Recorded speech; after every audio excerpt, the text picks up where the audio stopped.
and it's an honor to be able to spend a little bit of time with all of you today. And as EJ said, my name is Gary Schirmacher. I'm the Senior Vice President for Industry Presence and Strategic Development for Experience. We're a Merritt's Global Events company, and I've been with the company for 25 years now. So if you want to move to the next slide.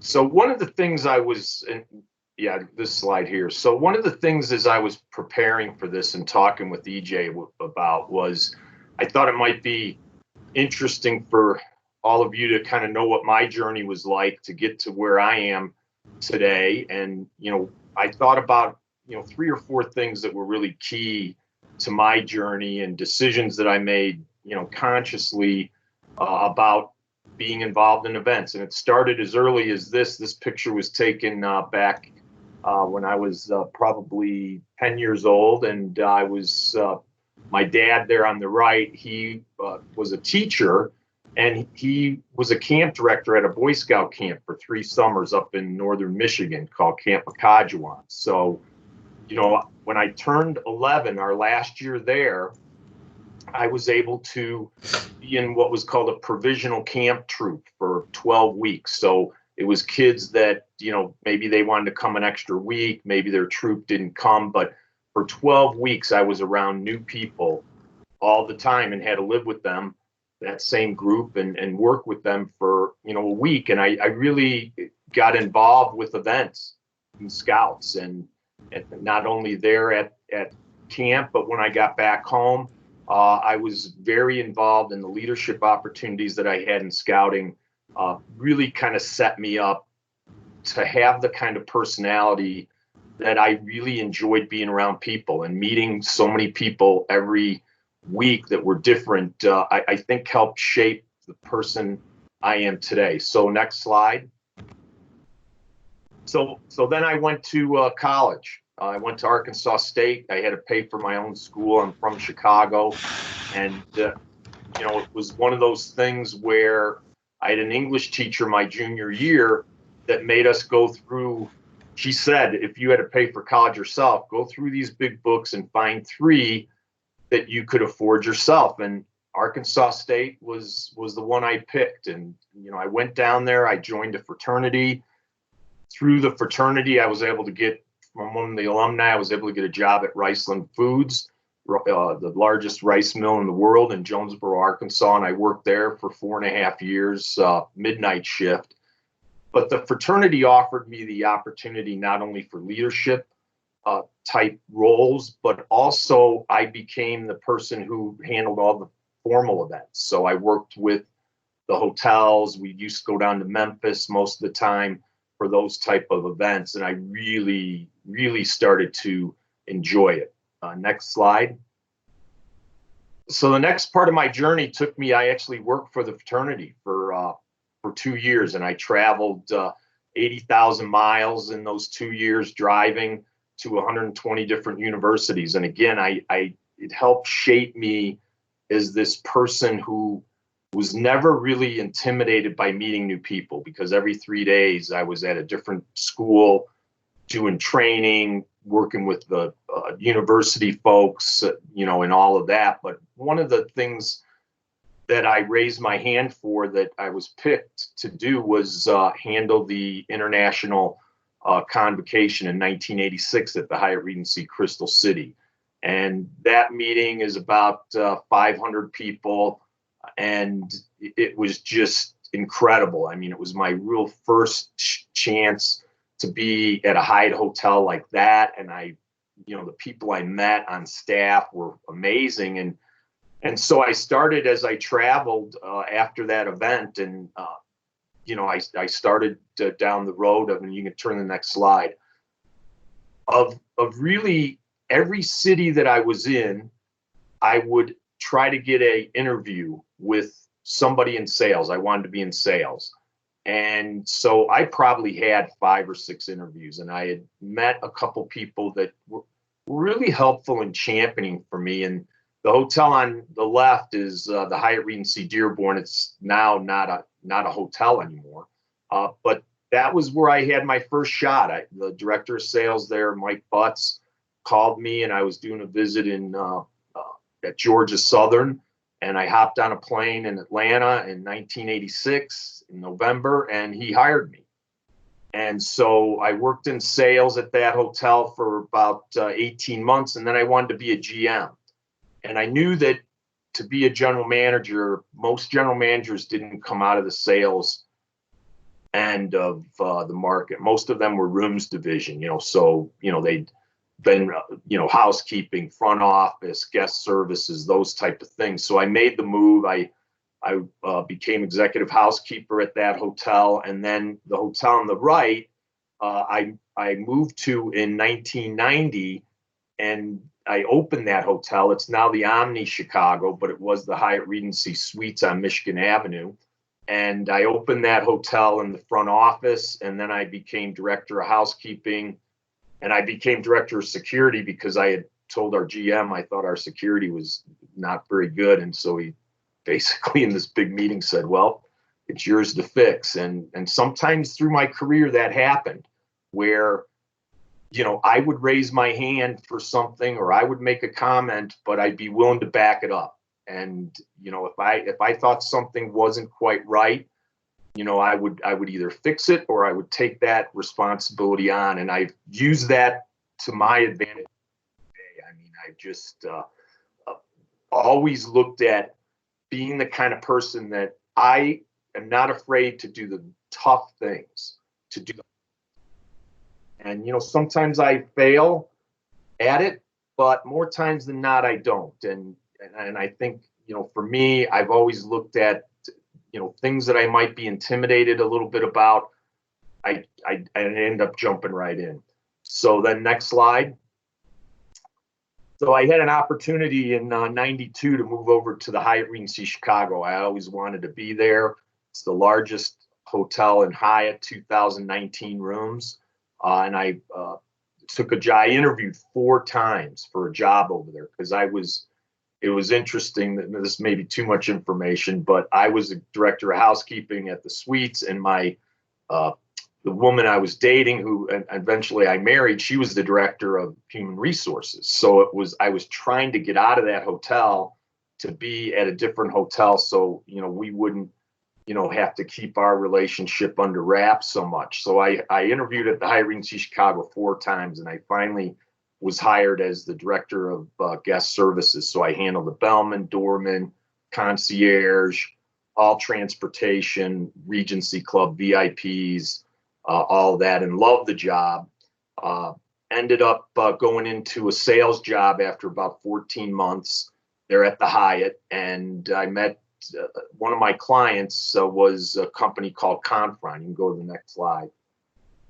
And so they were my client, and Confron was one of the largest third parties, and still is. It's now known as Merit's Global Services. It went from Confron to Experian, but I ended up taking a job running the office for Confron, their Denver office, and got here in 1996 after a 10-year career with Hyatt, and have been with the company ever since.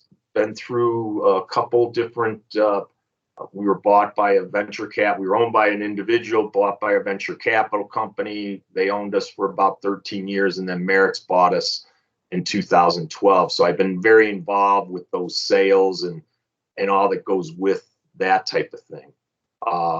Next slide.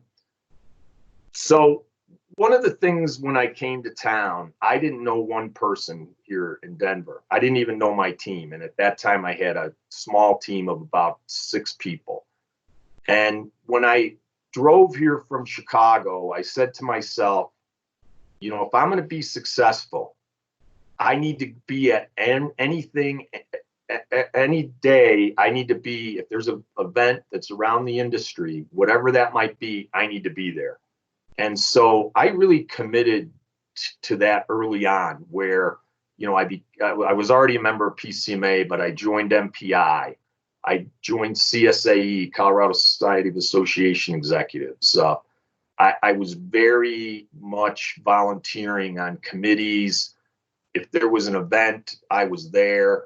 And I just met so many people quickly. And I found by going to these events and just ingraining myself in it, not only did I build my network up, but I started to have people that, if I wanted to have another job, I could have had another job just because people were getting to know me and were on my side. And I think that's a thing about networking is a lot of people want to help you. They meet you and you say, this is my story, and they want to help you. And that was certainly the case. I had a ton of help from people I met on winning new business for our office. And we grew the office over the years to, we had 20 people. Now we have 45 people, but we virtualized our office back in 2013. So everybody, works from home that's in this region. We do have bricks and mortar for Merit's Global Events. We're based in Fenton, Missouri, but we have offices around the country that people go to. So, that was key for me. And I knew I was a people person. I knew I didn't have a problem meeting people. I just needed to put myself in the right places at the right times. And that's where, if there was a PCMA event, I was there. And if there was an MPI event, I was there. And it wasn't easy because much of this time our office was in Westminster, and much of the activity was down in Denver. So, you'd have to leave the office. And again, a lot of times I get back to the office and have to play catch up from being gone. But I'll tell you, the network that I built, I'm just very proud of. And, people who I met initially back then in 1996, when I first came to town, are still some of my best friends and people I see at events all the time.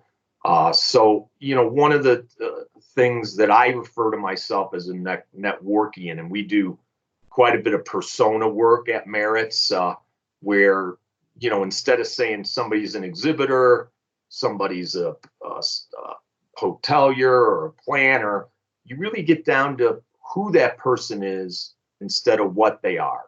And as you design events, you can design around those personas. So you can go to the next slide. I'm going to get more into what's going on, here in the world at this point. But, I will just say, and I have a whole slide on volunteering, being involved in industry organizations, being on committees, being someone who wants to go for leadership positions. That's what made me successful. Those industry organizations gave me so much experience in, dealing with people, dealing with issues. I'm a big foundation person. I'm on the MPI Global Board of Trustees now, and I love to raise money for the industry, especially for scholarships, that type of thing. I'm a past chair of the PCMA Education Foundation, and I'm very proud of the work, that the foundations in our industry do to help people like yourselves, to help when, there's these unknowns where we're putting money towards research and different things through the foundation. So I love to raise money, and I will say this, that foundations aren't for everybody, but what I found was it was very hard work, but the people who want to do it can get some great satisfaction, as I did. So I'm just stop real quick before I get into the industry, just to see if there's any questions that anyone might have. All right. So it doesn't look like we have any questions, but Gary, I wasn't sure if you wanted to touch on what you and I were speaking about earlier, about how you hired someone who was the youngest person out of the bunch, but had the most experience and was just like such a people person. If you kind of wanted to touch on that a little bit. Yeah, it's a good story.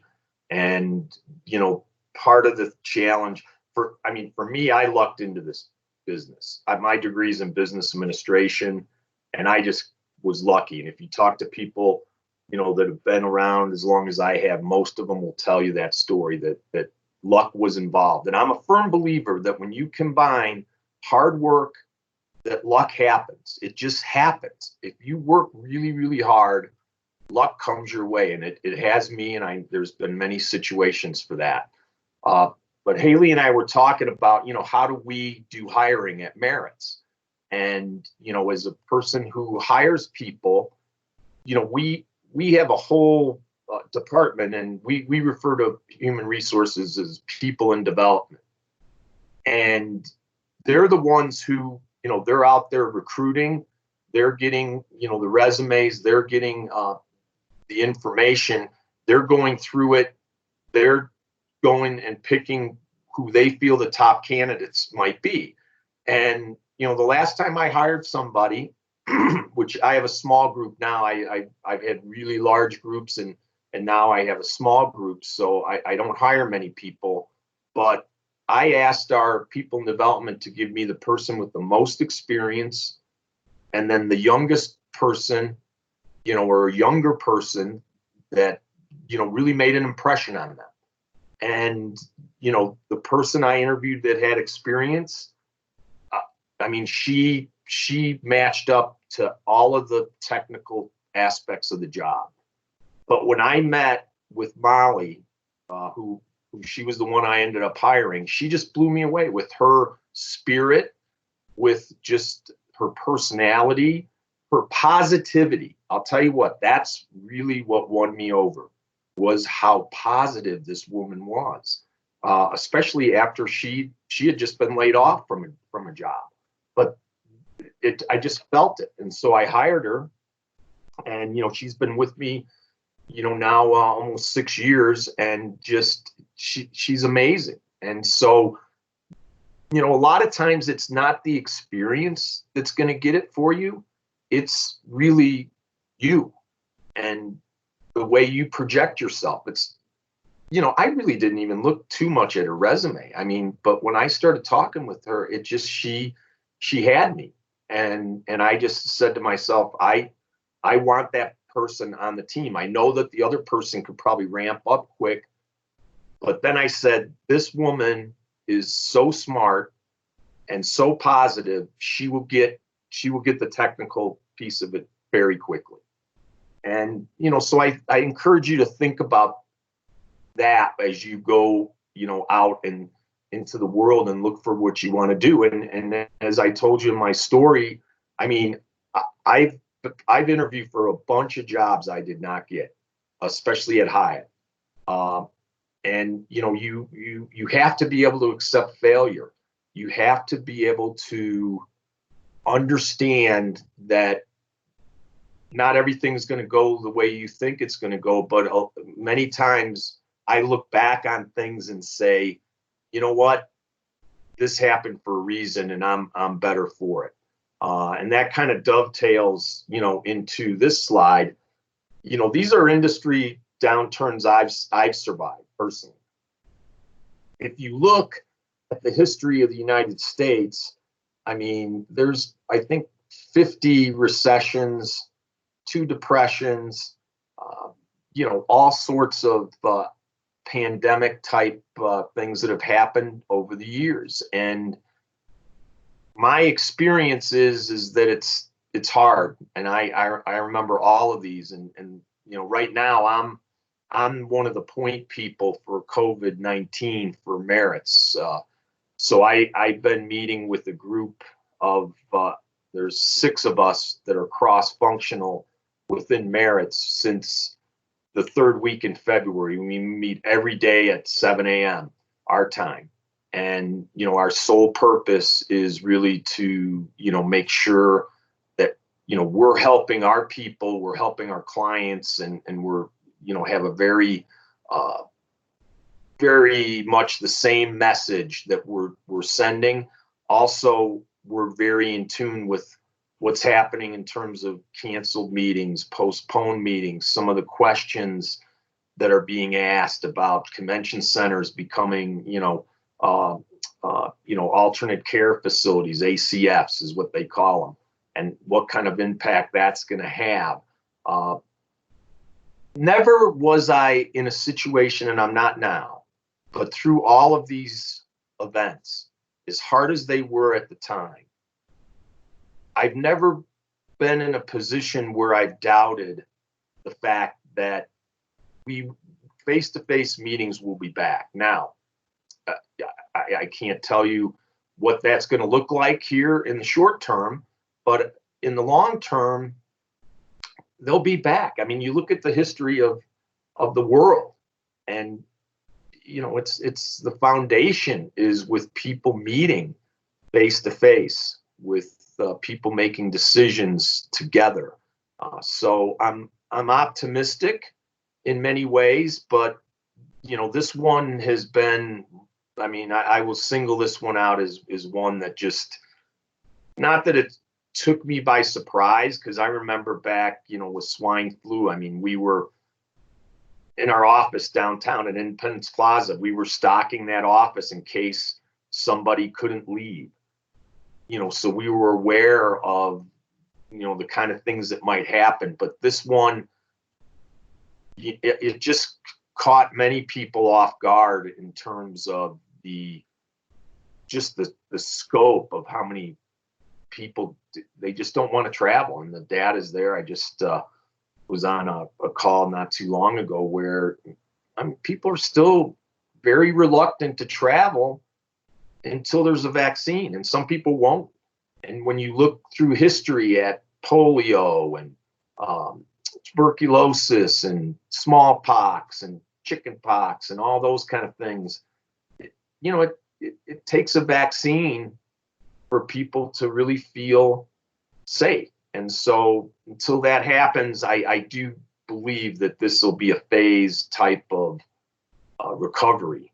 I don't see people getting on a plane. And I look at this as and I've talked about this since mid-February, it's really three buckets. There's people like me who, I travel. I mean, I travel an average of 120 days a year for the last 25 years. So that's what I do. I was on a plane the first day after 9/11 that I could. I will be on a plane the first day I feel safe. In fact, one of my buddies flew here from Oklahoma City just last Friday. And, he felt safe because there's 9 people on the plane. But as things get more, but that's that one bucket, me and what I want to do. Then you have the bucket of your family. And it could be your mom and dad, it could be your girlfriend or spouse, could be your kids for that matter, that are saying, don't go. We're worried. Please don't go on the trip. So you have that. And then the last bucket, which is, I think, a very important one, is when you sit there and say to yourself, if I go on this trip, what are the odds that I might have to stay there for 14 days in quarantine? And what would that do? And how does that change my decision? So those are the things people are struggling with, in this time. So we can go to the next slide. You can go to the next slide, EJ. Okay. So, the reality in today's world is, for our company, every meeting for April and May are canceled. We have meetings on the books till 2035, I believe, right now. We have, meetings that are booked. A lot of our large clients, they're so big, they have to really, meet in the same city, maybe the same week. So they have to book that far out. So what we call our backlog, which is book business into the future, it's healthy. I mean, we were in a really strong position going into March of this year, but all of April, all of May, June meetings we're seeing canceled now. In those months, some of the meetings had postponed, and they've, moved to different dates, maybe at that same destination or maybe another destination if there wasn't room. one of the things I'm a little bit worried about now is we moved groups into July, and now there's talk that, you know, July meetings might be in jeopardy. But I know that, you know, the country wants to get back to work. People want to get back to work. And so I'm just hopeful that we continue to try and postpone events rather than cancel them, you know, all out. But, you know, we'll see. I mean, somebody that has a March 2021 annual conference that, you know, is trying to move in December, they have to question to themselves, you know, is this going to mean 2 meetings that are kind of mediocre instead of putting all their effort behind the March meeting? But it's, you know, every day it's, you know, there's more and more groups, summer groups that are wanting to postpone or cancel. We really haven't seen it into the fall yet, but, you know, there becomes a tipping point where you really don't have any, you know, you don't have any dates available as you get into, you know, some of these months. And we all know that, you know, most of the association groups, corporate groups, you know, they're not wanting to meet the week of Thanksgiving or after mid-December, that type of thing. So next slide. So what happens when people can gather again? I just saw a thing that Facebook is not going to allow any meetings of 50 or more people through June of 2021. So there's going to be those kind of decisions being made by companies. Companies are going to, you know, want to save money this year. I mean, that's the stark reality of it. You know, if they're on a calendar fiscal year, it's, you know, they've lost their first quarter. I mean, their second quarter. I mean, we're on a fiscal year that starts in April. So for us, we've lost our first quarter.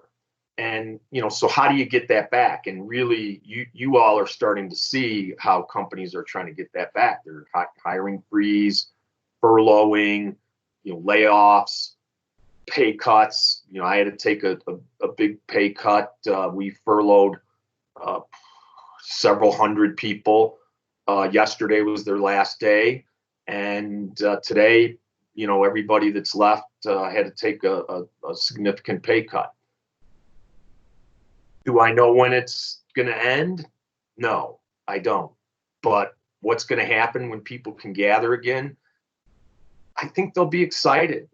You know, people will be excited to see their tribes, to see their communities again, especially in the association world. But the stark reality to this as well is, you know, what's an exhibitor, you know, what are they going to pay for a $50,000, $60,000 booth if they think that the meetings might be half of what it normally is? So you have those type of things that rub against each other.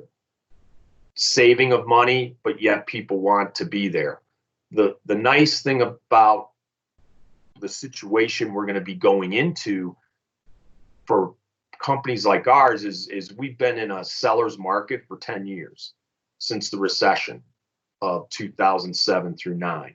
So we have been in the seller's market and seen costs go up dramatically during that time. Now it will be a buyer's market for some time. And so with that, I would just say to all of you, there will be, in my opinion, new companies that will start up. There already are.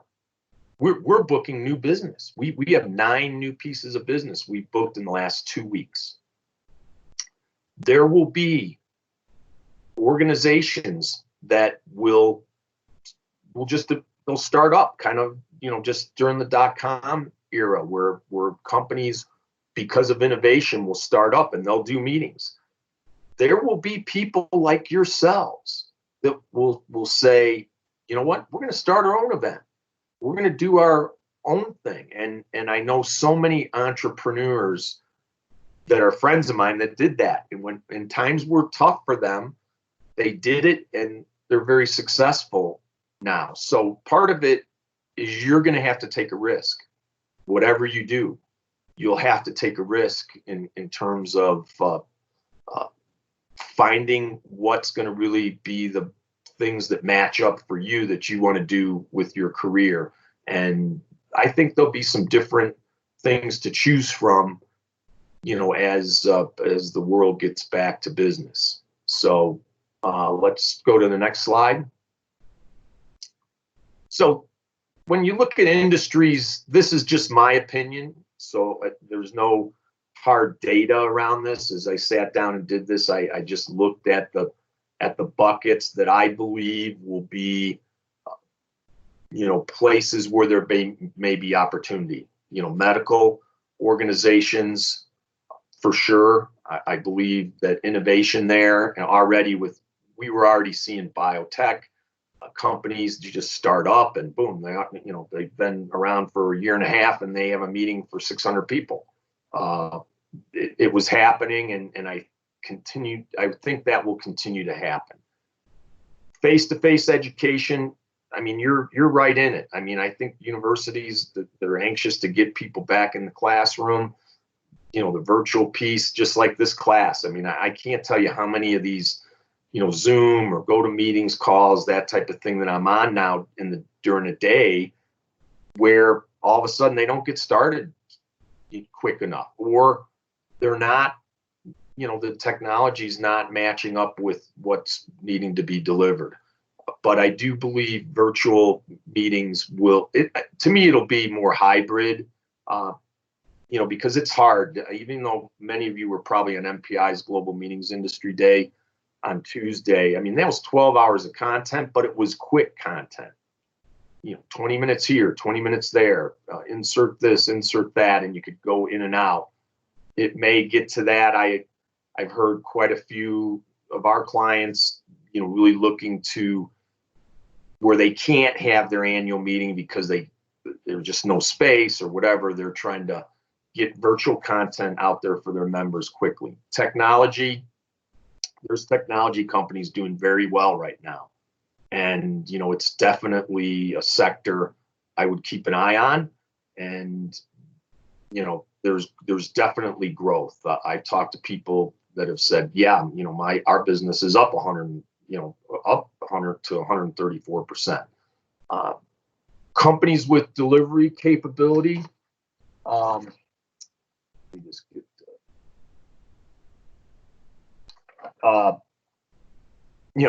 they're doing well. I mean, they're really trying to meet demand. So we'll see if new companies come about there, how things are going to work, with delivery companies, shipping, that type of thing.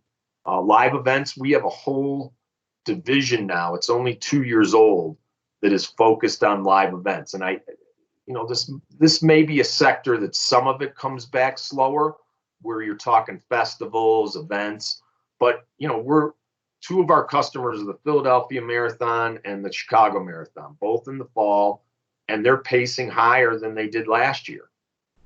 So hopefully that trend continues, but people want to be around their people. If you're a runner that and you love the Chicago Marathon, you're going to make every effort to be there. We're also seeing a real big uptick in the e-gaming, in the esports type world. And this is an area where you're seeing right now iRacing, NBA 2K.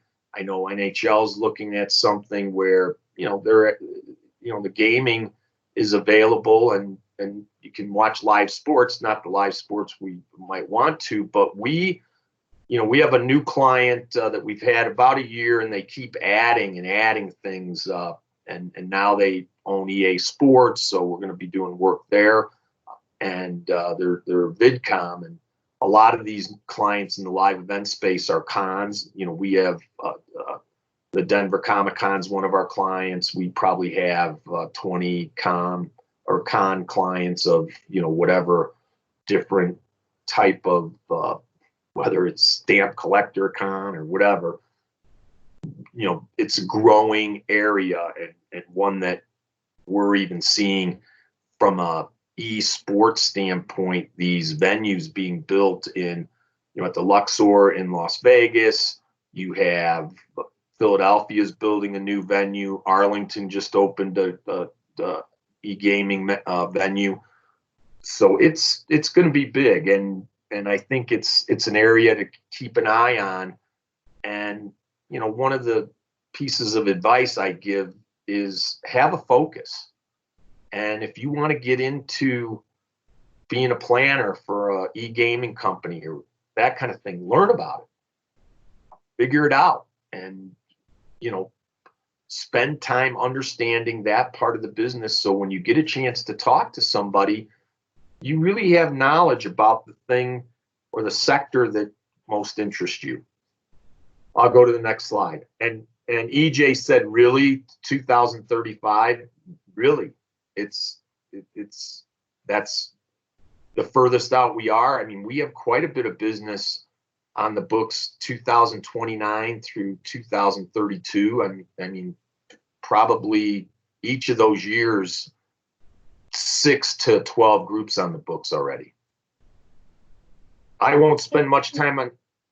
I'm sorry? Yeah, I was just going to let you know that it's about 2:58. I wasn't sure if you wanted to stretch or ask questions. Does everyone need a little stretch quick? A little stretch? Why don't we take just the stand up? Oh, yeah. Thank you. Oh, my God. Sit in this chair all day. Oh. Thank you. All right. It's always good to, when you're speaking, especially in the afternoon, when it gets to be 2:55, your brain kind of shuts down a bit and hard to control your brain. And I encourage you to go, if you're interested in that piece. We have part of our company called Merritt's People in Science. And you can just Google that and go onto their site. They really have some interesting things where designing meetings, if you understand the brain and how it works, you typically can create a better experience for people. And it's one reason why people do breaks at 3 o'clock, because that 2:55 is the witching hour of where really people they've had their lunch and they're just in that doldrums time period. So it's all about planning the work and working the plan. I have a case. I have a question, Gary. So sure. Yeah, you booked until 2035. Yeah. 2035. So what area of industry and company? What kind of a company?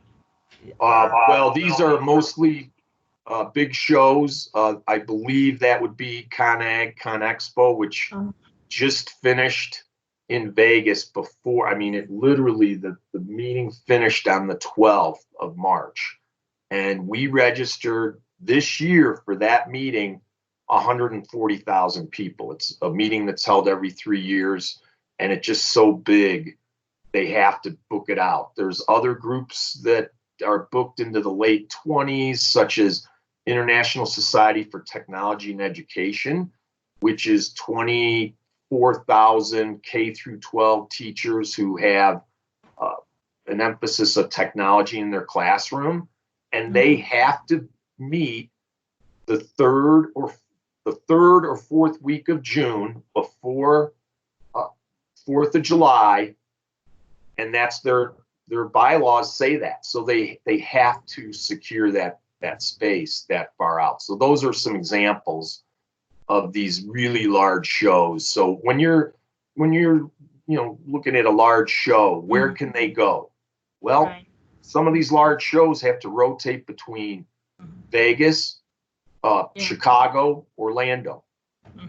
I mean, that's the rotation, because that's the only places that can handle groups that big. Now, there's some cities, San Antonio has quite a bit of hotel product. They just expanded their center. They're more in the ball game. But if you're a really big event, you have to secure the space far out. Right. Thank you. You're welcome. This is a saying I use quite a bit, especially when I'm working with new employees, people who are just coming to our company. And really, to me, plan the work, work the plan. If you keep that in your mind and you say, okay, what is my plan? My plan is that I want to work for the Hyatt Regency Chicago, and that's what I want to do. Okay, so how do you plan the work around that? What are the kind of things that you're going to have to do to get doors open there? That's your plan, right? And then you start to work that plan, whether it's making a phone call or trying to find some connection, maybe through LinkedIn, with somebody that knows somebody there. That's what I did when I went through Hyatt. We didn't have social media, but I had a couple people that I really leaned on, that I could ask questions and help. They helped me plan the work, and then it was up to me to work the plan. I mean, if I didn't make a phone call when I was in Indianapolis to the director of sales at the Hyatt there and said, "Hey, do you have time to meet with me, or can you give me one of the best strategies?" I find I end up talking to people that and I know I don't have a job, but if they approach me and say, will you do an informational interview with me? And I will accept those, and I have all my career accepted those. And the ones I really enjoy and the people make a mark on me are the ones where they come in prepared. They plan the work for that informational interview, and now they're working the plan. They're asking me questions, and if I ask them a question, they're not, giving me some answer that, just shows they haven't put any effort into it. So if you do get the chance to do informational interviews, I love to be interviewed. I mean, if I could all day long, if someone asked me questions, I'd answer them. And most people are like that. Most people like to talk about themselves. And so if you get into that type of situation, frame your questions, plan that work, and those questions you're going to ask that are about that person, because they'll enjoy talking about themselves, and whether that's their family or how they, got to the point that they are, whatever that might be. Next slide. This is big to me, and it's hard. I see this as a very hard thing for most people, is getting out of your comfort zone.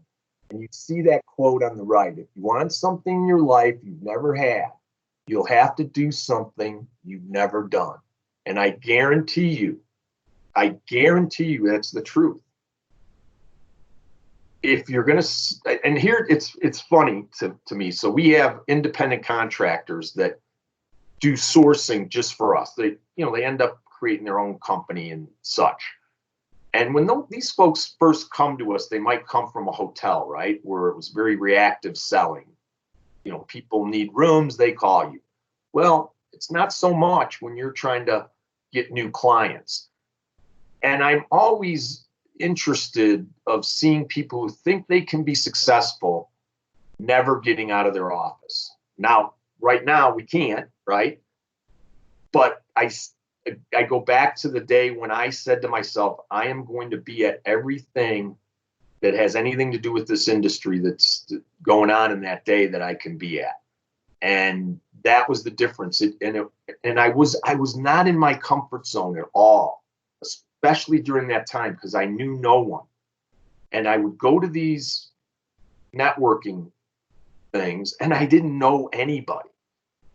And it was uncomfortable. And sometimes I felt like just turning around and leaving, because and I'm a people person. I'm not afraid to talk to people, but I had this, wow, I don't know anyone. They're all talking. I'm not.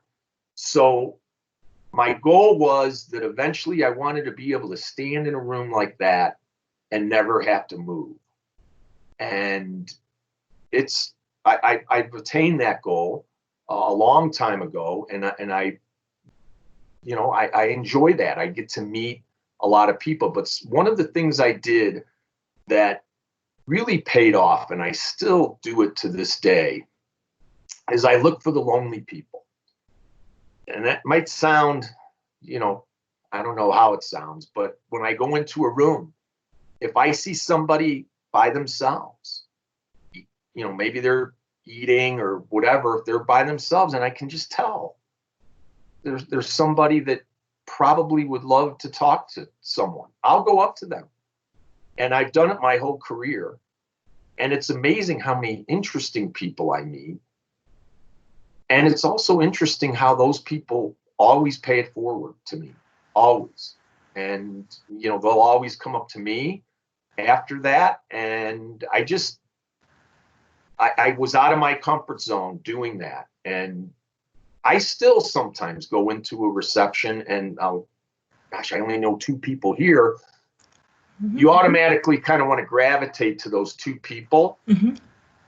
But I force myself to find the lonely people and talk to someone that I never might get a chance to talk to, because I'll tell you what, most 99% of the time I'm meeting someone that's very interesting, that I'm learning something from, and I've created a friendship, or I broke down that wall where they'll never ever be afraid to come up to me at an event, and have a conversation. So get out of your comfort zone. It's not easy to do, but it'll pay dividends. Next slide.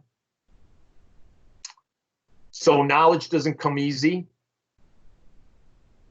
I can't tell you how many times I have, well, my kids do it, people I work with all the time. They'll ask me a question and I'll end up just looking it up on Google and I have an answer for them. So part of it is knowledge, has to be earned. It has to be earned. And you have to put some effort into it to do the things that you want. And, I'll give you an example. For me, in 2016, I went to the Worldwide College of Auctioneering for 9 days. I'm a professional auctioneer now, certified in 32 states. It's fun. I love doing it. I didn't have to do it. I took vacation to do it. But I wanted to have that skill, and I had to earn it. 9 days, 7:30. I stayed at a hotel at DIA for 9 days because the hours were so long and so intense, but no one can take that away from me now. But no one told me to do it. I just did it. And so I just encourage you, if you want to learn something, you can do it, but knowledge doesn't come easy. It has to be earned. All right, next slide. So here's my power of volunteering. I volunteer probably way too much. I'm currently on the MPI Board of Trustees. I'm the chair of the Senior Assistance Center here in Denver, and I'm also chair of the Meetings Industry Fund, where we help people in the meetings industry who are in crisis, who have nowhere else to turn. I just do it. I just enjoy it. I meet people. It makes me feel good to help people. It makes me feel good to be a part of something. And it doesn't cost me anything to volunteer. Well, I mean, on the foundation boards it does sometimes, but your money's going to a good cause. But for the most part, volunteering doesn't cost anything. And we've been raising money with Experience for the Kids Cafe of Denver. That's a program of the Food Bank of the Rockies for 21 years now. I mean, we've raised, almost $170,000 for the Kids Cafe. We have our event at, the food bank, volunteering can be the difference. I will say this. If I have 2 candidates, one that volunteers and is an active volunteer and one who never volunteers, I'm taking the one who volunteers. Hands down. I don't really even care how skilled the other person is. If you cannot give back in some form or fashion in volunteering, you got to find a way to do it. And, I challenge our teams all the time to, get involved, because the one thing, you're going to meet people who are interesting. You're going to I always tell people at our event at the food bank, you are going to feel so much better when you leave here than when you came in. So you got that going for you as a volunteer, no matter what But there's events, you know what? And a lot of times, I mean, I look at the Senior Assistance Center. I mean, I'd love to have another board member join us. I mean, we're a very small board, but somebody could join us and say, I'd like to do the event. We'd be going, yeah, go right ahead, knock yourself out. So many times it might be something where you're not making any money, but you're giving back to a good cause and you're getting good experience. And you're actually able to say, this is my idea for an event. And hey, if you're going to, you might get a chance to lead it. Who knows? All right, next slide. Oh, this is a hard one. If you haven't followed Judy Holler, her name's spelled Judiholler. She speaks about fear. She's a fear boss and how to overcome your fear. And I encourage you to go on her website, get her Friday. She does a Friday newsletter that's always really interesting. But, this quote said it all to me, especially Eleanor Roosevelt, who talk about the turbulent times she lived through and the kind of person she had to be in the role she was in. But you see, you gain strength, courage, and confidence by every experience in which you really stop to look fear in the face. You must do the thing you think you cannot do. It kind of ties back, to getting out of your comfort zone too. They both tie in together. But if you're afraid to go to an event, or you make excuses, well, I don't need to do that, or it's too far of a drive, or I don't know anyone there, nothing will ever change for you. So to me, bravery and confidence are really hard to maintain. I mean, there's times I lose my confidence and I have to do things to kind of get it back. Look it in the eye, and if you're somebody who's used to being out of your comfort zone, this will be an easier thing for you. Next slide. Okay, so I truly believe this, and when I speak, I often use these words to people. You are your own brand, and own your stage. I love public speaking. Most people don't. I mean, when I was a kid, I was in theater quite a bit. When I was in Boy Scouts, I was the MC. So I was out of my comfort zone from a young age. But whenever I take a stage, I want to own that stage. And I'm not talking about a stage where I'm speaking necessarily. I always want to own that.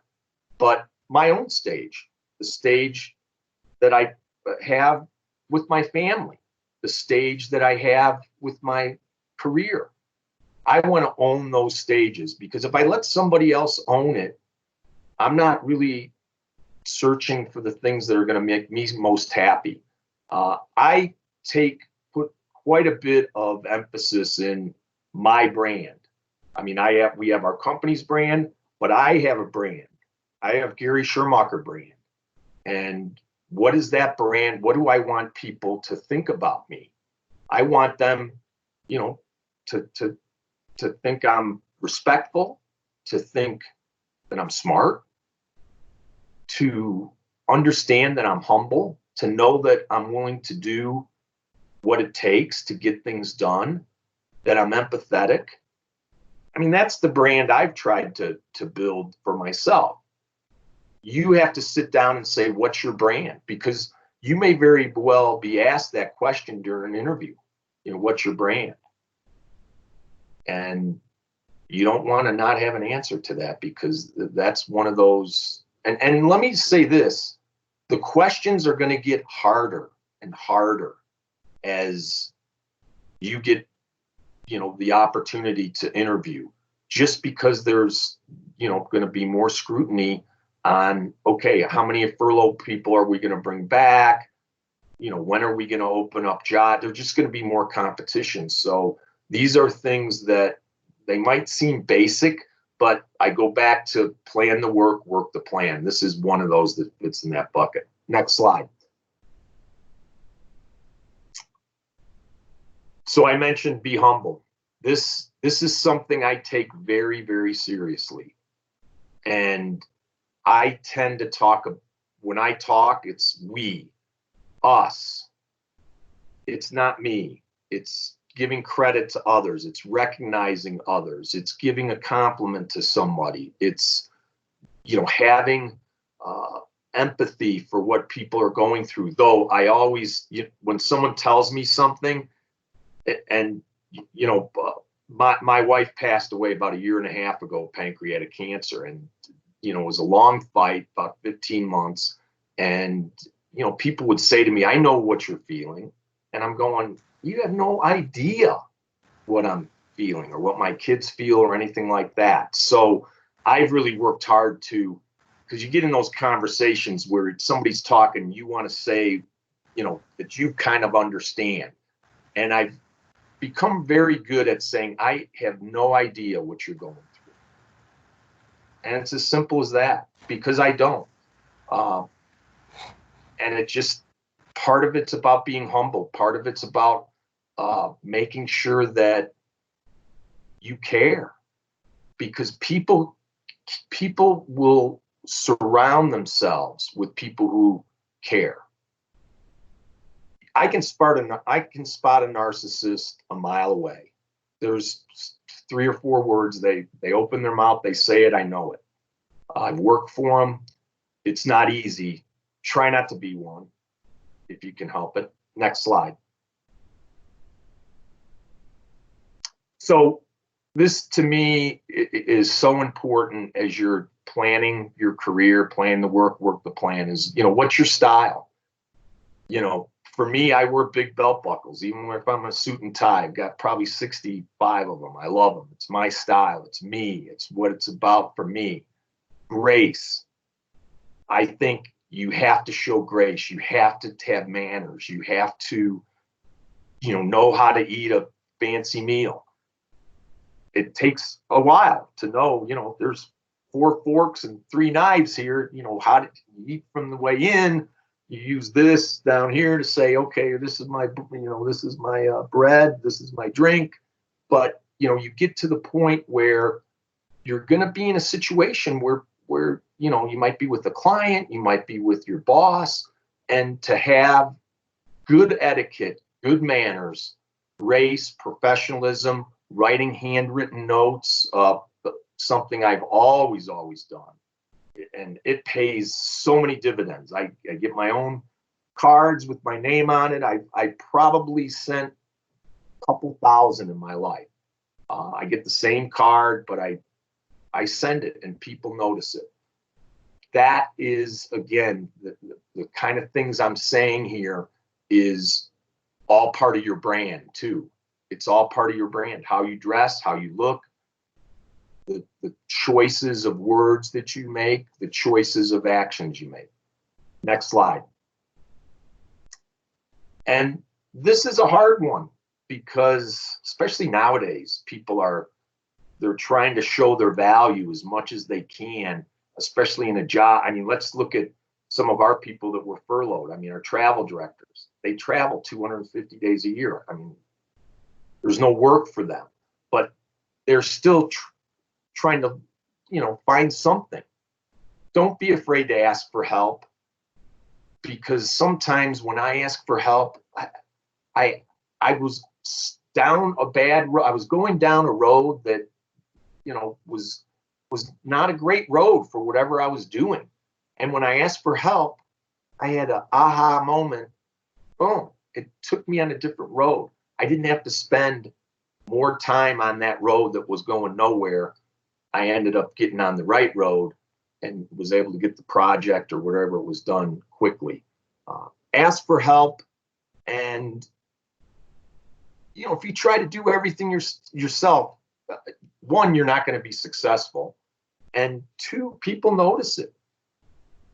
I believe strongly that good leaders are people who let others do things. They don't do it themselves. They help build other leaders because of the fact that they let people and empower people to do things that they probably never did before. But once they do it and are successful, boom, it's these steps that they keep climbing in their career. Next slide. Find a mentor, be a mentor. I've always been a mentor. I've always had mentors. And it's a formal thing. It's something where you ask, can you be my mentor?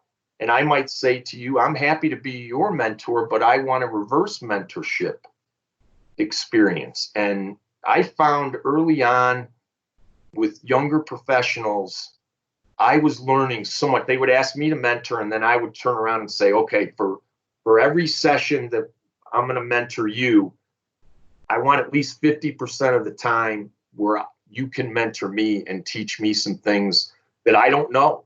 I don't know why, people do things the way they do. And once I find out, I'm going, wow, I didn't really realize that. So make sure you're trying to find those opportunities to find someone to mentor you, to have it formal. I mean, we have a program called Aspire Mentoring, and it's very formal. I mean, you sit down once a week, and there's certain questions that, you're asking on each side, and it's, my situations where I've been a mentor, I still have my mentees reaching out, scheduling a meeting. I mean, there's one of our housing guys, it's probably been 5 years since I was his mentor in a formal year-long program, and he still sends me invites. Next slide. All right, I'm going to skip through this one real quick. You probably have, go back real quick, EJ, because I know we're running out of time here. This is a good slide, and EJ will give you access to these slides. Setting goals is somewhat hard for people in many ways because they make it harder than it really is. This is the ingredients for good goal setting, is to use this SMART process where you're really almost taking a journey on, establishing the goal, executing on the goal, and then following up to say, okay, how did we do there? But all successful people have goals. I've never worked for a company that I haven't had to set goals. Have a mindset as you're going into interviews. What are your goals? If someone asks you, what are your goals? Be able to verbalize that in a way that might tie back to this process a little bit. Next slide. And value. This goes with brand, your brand. I mean, if you don't have values, I'm going to spot it a mile away. I just will. I mean, it might not be in the interview. I might hire you because you hoodwinked me a bit, but I will start to see very early on in the working relationship if you have values or not. And this is just a word cloud of, some of the values that I feel are strong values for people to have. And you're not born with values. You earn values just as much as, you're earning other things through your career. And, I always say it takes 21 days to start a habit or stop a habit. And, if your value is, trust, yeah, I mean, you have to be trustworthy. If you really want to get down to the brass tacks in this industry, in this business, ethics matter. I learned that from the very first time I set foot in the hotel, that ethics matter. And if you don't have ethics, or you continue to try to step around ethics, you're going to be in for a long, hard road. Values matter. All right, next slide. There we go. I might not have that much time for questions, but I found this little rock, and I thought that the message on it was appropriate for this time in our lives. It's not an easy time for any of us. So with that, EJ, I don't know if I don't see any questions on the chat, but if anybody has anything for me, I know EJ has my contact information, so happy to follow up. You can email me if you had a question or something specific that that you need my advice on. Happy to do it. I have a question. Sure. For the going into networking situations and settings where you're just feeling uncomfortable and you felt like you lost your confidence, but you're clearly a confident person, is there anything that you can speak to that on how you regained it or felt that again, I guess? I don't know. I mean, the tool I use is the lonely person, because I go up to somebody I don't know, they're by themselves, I start talking to them, and all of a sudden I got it back. I'm no longer in that situation where I want to leave the event because I don't know anyone, and it helps for me. I will say that sometimes just when you get that feeling, I'll just kind of take a deep breath, maybe go over and get something to drink, or get something to eat real quick, regain my thoughts. But really for me, it's just trying to find somebody who's looks as lonely as I feel at the time, and have a conversation with them. That's really cool advice. Thank you. I'm gonna try that. It works. It really does. And then I also use one because now I've got to the point where my network's big, right? And there'll be times at a networking event that I'll see out of the corner of my eye, there's two people waiting that I know that are waiting to talk to me. So I call it stick and move. And, now I have to make more time for other people, right? But the lonely conversation, I could have talked to that person for an hour. It would have been awesome. But now I have to talk to more people. So I call it stick and move, where, I might say, to the person I'm talking to, can I get you another drink? And they'll say either yes or no. If they say no, I'll walk over to the bar. I'm done with that conversation. I stuck, and then I moved. And you find ways to do that. Another tool that I'll give you that is the hardest thing is remembering people's names, right? I mean, it's hard, especially as your network grows, as you work at places where, there's more people.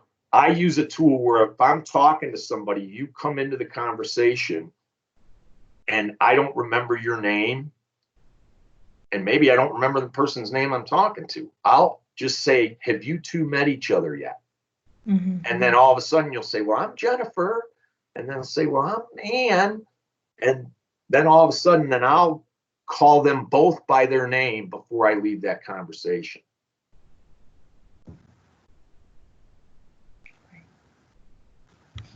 Any question? Verification would be good too.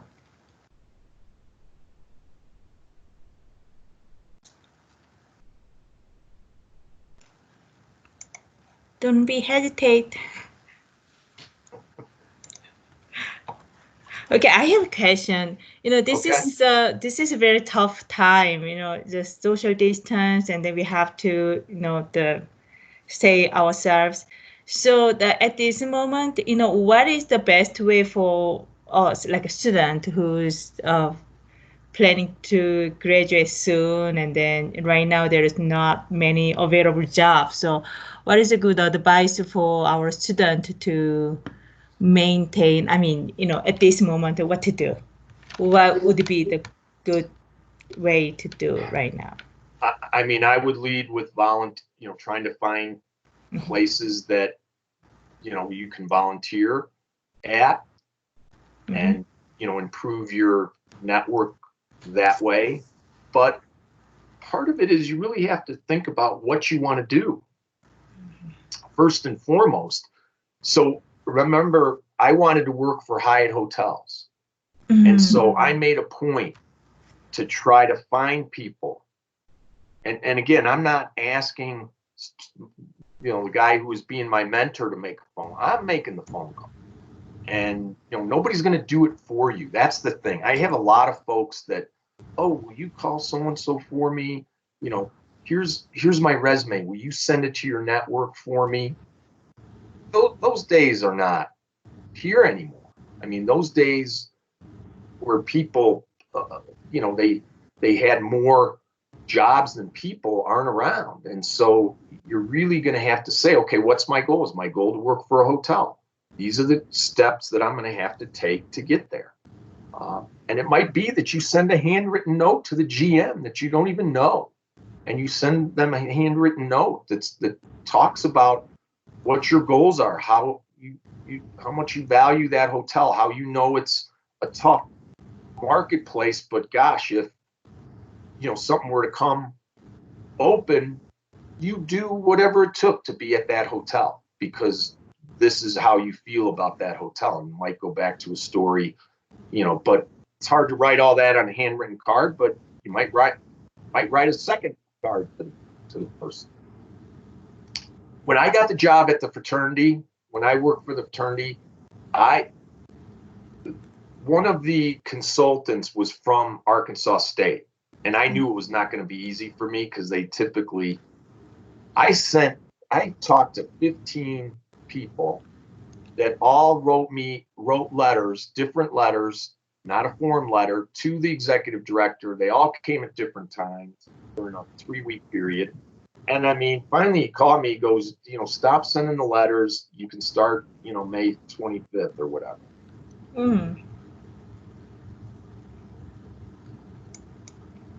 And handwritten goes a lot further than email. I'll just say that.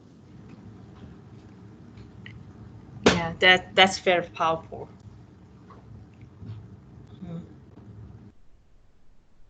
It's not going to be easy, but hard work will get you to the point where you want to be, and you'll look back and say, I put the work in. I planned the work. I worked the plan, and I ended up with what I wanted. I have a question. Sure. What would you say would be the best use of our time right now preparing for, when jobs do open up or for potential volunteer opportunities? What could we be doing in the meantime to, best prepare for that? I mean, I would encourage you to read as many industry publications as you can. So much of it's available online right now, but to set yourself up where you're getting some of these newsletters on a regular basis to keep your current knowledge of what's happening in the business. Someone had mentioned, I think Kaylee had mentioned that before we started, Indeed's a site that I find is pretty comprehensive in terms of if you put in a job at a hotel, you're going to get quite a bit of feedback, but use that to see what kind of jobs are out there, because I do feel that many people in your position right now or might have to take a job that to begin with that they didn't really want to take. For instance, with our company, we have housing specialists, registration specialists. Most people coming out of a university program with a degree that are trained, that's not their first choice of a job. But in this new world, it might be just to get on. I know. Well, I'm just gonna tell you a quick story. Rachel Benedict. Does anyone know Rachel Benedict? She's the Senior Vice President of Sales and Services for Visit Denver. So 21 years ago, Rachel was an administrative assistant at Visit Denver. She took a job. She was way overqualified for it, but she took that job to get in, learn about, because that's where she wanted to be. And a couple years later, she ended up being offered a sales manager position, and she worked hard. And, look where she's at now. So part of it is just getting in the door. And back in my Hyatt days, I can't tell you how many salespeople started as an admin in convention services. And then they made their way into being a sales manager or a service manager. I mean, because the reality is most organizations are going to want to promote people from within, especially in this new, this new market that we're going to be in. Does that answer your question, Casey? Yes, absolutely. That was a very helpful perspective. Thank you very much. Right now, building networks is a key thing, especially for everybody on this call. Mm-hmm. Thank you so much. And I approve, since I've been on the advisory board for the hospitality college. Yeah. Gosh, since I moved here, and actually it was 97 when I started on that. So I have invested quite a bit into my time volunteering with the program and things like that. So I will just say this, and my good friend Janet Spurstad, she used this in a session she did for IAE. She's all about the brain and that type of thing. But be well, be kind, and you matter to me a lot. So everyone here on this call, I mean, you're going to a great school, and it matters to me if you're successful.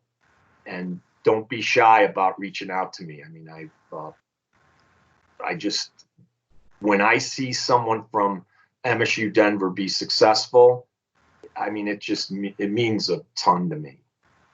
Yeah, thank you. That's me too. Same thing. Thank you very much. All right. Thank you so much. Thanks for having me. Yeah, thank you very much. And then I'm going to record, and then I already recorded this one, and then I edit this one, and then send it to you, and then post some our social media as well. Thank you so much. You bet. I really appreciate it. Thanks. Yeah, Good luck, everybody. Yeah, all right. Thank you. Bye-bye. Okay. Bye. Yeah, right now, just a moment. Okay. Yeah, right now it's time. Yeah, let's turn on your microphone and then say thank you. Please. Thank you, Gary. Thank you. Thank you, Gary. Thank you. Thank you, Gary, so much. Thank you so much. Bye-bye. That made my day. Yeah. Now I get to go to a virtual happy hour with some of my buddies.